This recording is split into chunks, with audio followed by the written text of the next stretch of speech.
Salam, apa kabar kekasih Tuhan Yesus Kristus? Kiranya damai sejahtera dari Allah Bapa dan kasih setia dari Tuhan kita Yesus Kristus, serta Roh-Nya yang kudus senantiasa menyertai kita semuanya. Amin. Pada episode edisi ke-29 dengan seri 2301, memulai kembali, atau beginning again. Sekarang kita bahas kata pengantar dari kitab Ezra, yang merupakan kitab ke-15 pada perjanjian lama dari Alkitab. Kata pengantar ini saya kutip dari buku The Student Bible yang telah selesai saya terjemahkan ke dalam bahasa Indonesia. Ezra, memulai kembali. Bagi orang buangan dari Babel, berita-berita baik itu hampir terlalu bagus untuk menjadi kenyataan. Tetapi banyak di antara para imam, orang-orang Lewi, dan kepala-kepala kaum keluarga, orang tua-tua yang pernah melihat rumah yang dahulu, menangis dengan nyaring. Sedang banyak orang bersorak-sorai dengan suara nyaring karena kegirangan. Dari kitab Ezra pasal 3 ayat 12. Ezra memulai bersama orang-orang buangan yang kembali ke sebuah kota yang runtuh, sebuah kota hantu yang terbakar dan dijarah hampir 70 tahun sebelumnya oleh suatu pasukan yang sangat kuat, tentara Babilonia. Apakah sekarang Yerusalem suatu permulaan yang baru? Kitab Mazmur 126 menangkap perasaan orang buangan yang pulang. Kami seperti orang bermimpi, mulut kami dipenuhi gelak tawa, lidah kami dengan nyanyian sukacita. Kerajaan Persia telah menaklukkan Babilonia yang perkasa, dan di bawah Raja Kores menawarkan kepada orang-orang Yahudi sebuah kesempatan untuk kembali ke negeri mereka. Hal ini terlalu bagus untuk dipercaya. Awal yang baru bersama Tuhan. Sebuah puisi di pengasingan telah tertulis, "Jika aku melupakan engkau, hai Yerusalem, biarlah menjadi kering tangan kananku." Dari kitab Mazmur pasal 137 ayat 5. Orang buangan yang pulang menjadi minoritas yang selama beberapa dekade sesudahnya tidak terlupakan. Mereka dihargai dengan warisan spiritualitas yang melebihi rumah-rumah dan bisnis-bisnis yang telah mereka dirikan di Babilonia. Mereka ingin hidup dan beribadah di tanah yang Allah telah berikan bagi umatnya. Pengorbanan apapun adalah layak bagi kesempatan ini. Hasrat pertama mereka saat tiba nanti adalah membangun kembali bait suci, rumah Tuhan. Orang Persia yang toleran, dalam kurung, yang merupakan kebijakan resmi adalah untuk memperkuat agama setempat di setiap wilayah yang mereka kuasai, tutup kurung, telah membawa keluar barang-barang bait suci, perak dan emas, yang dipelihara dengan hati-hati di sebuah kuil Babilonia seolah menunggu waktunya Tuhan. Ketika para orang buangan meletakkan pondasi bait suci yang baru, suara teriakan nyaring mereka, dalam kurung dan ratapan bising, bisa terdengar dari kejauhan. Dari kitab Ezra pasal 3 ayat 13. Bait suci akhirnya menjadi tempat di mana mereka akan bertemu dengan Tuhan. Ini melambangkan sebuah permulaan baru bersama Dia. Masalah awal lagi, Tuhan sudah membuka jalan. Tetapi orang buangan ini membutuhkan ketetapan hati untuk mengikutinya.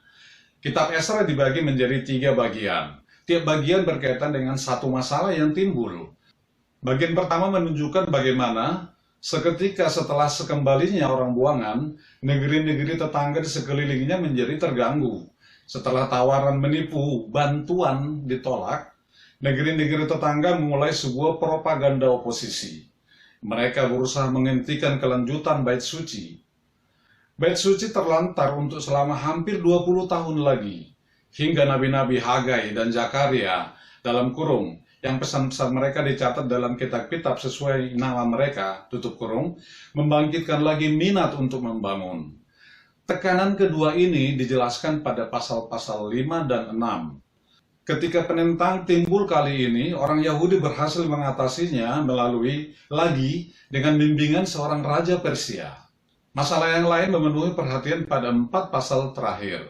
Ezra, yang kitab ini dinamai dengan namanya, sebenarnya telah tiba dalam masa ini, 80 tahun setelah rombongan yang pertama. Bait suci itu sudah berdiri selama setengah abad. Tetapi permulaan baru berada dalam bahaya yang parah lagi.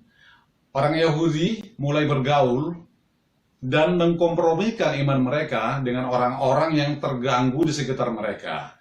Kepemimpinan Ezra yang berasal dari iman Alkitabiah yang dalam dan murni kesedihan atas dosa memaksakan sebuah solusi yang radikal dan menyakitkan. Ezra mengarah kepada Yesus. Kitab Ezra memperkenalkan suatu periode baru menyeluruh dalam sejarah Israel. Suatu periode di mana mereka menjadi lebih seperti jemaat ketimbang sebagai bangsa. Orang-orang Israel sebelum pembuangan telah menghabiskan banyak energi memerangi pasukan para musuh. Sekarang mereka memusatkan perhatian memerangi dosa dan kompromi iman. Kaum minoritas yang kembali dapat membangun sebuah bait suci hanya dengan seizin dari pemerintahan asing di Persia. Mereka kehilangan kemerdekaan politik. Namun mereka melekat kepada agama mereka, terutama kepada kitab suci perjanjian lama dan peribadatan bait suci.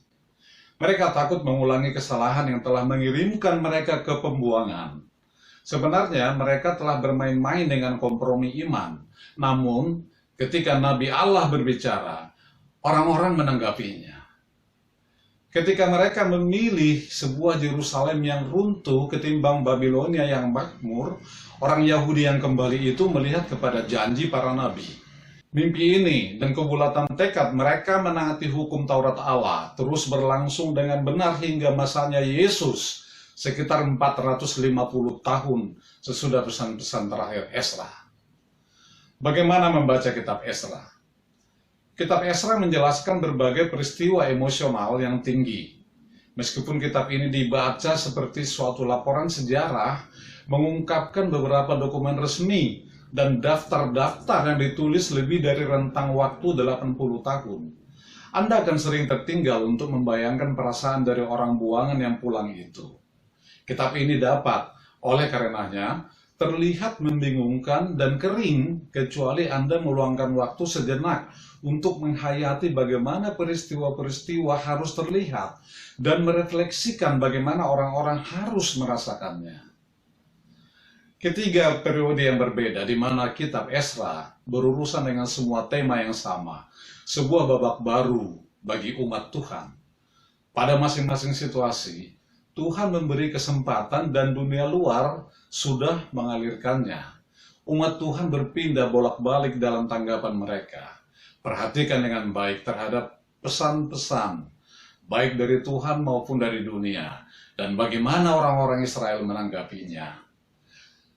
Periksalah model Ezra sebagai lelaki yang bimbang mengenai hukum dan juga memiliki iman pribadi yang dalam. Untuk memahami bagaimana Ezra pas ke dalam pola tanggapan jangka panjang Israel terhadap Tuhan dan dunia, bacalah beberapa latar belakang sejarah. Artikel-artikel Ezra, Hagai, atau sejarah Israel dalam kamus Alkitab mungkin bisa memberikan kesimpulan terbaik.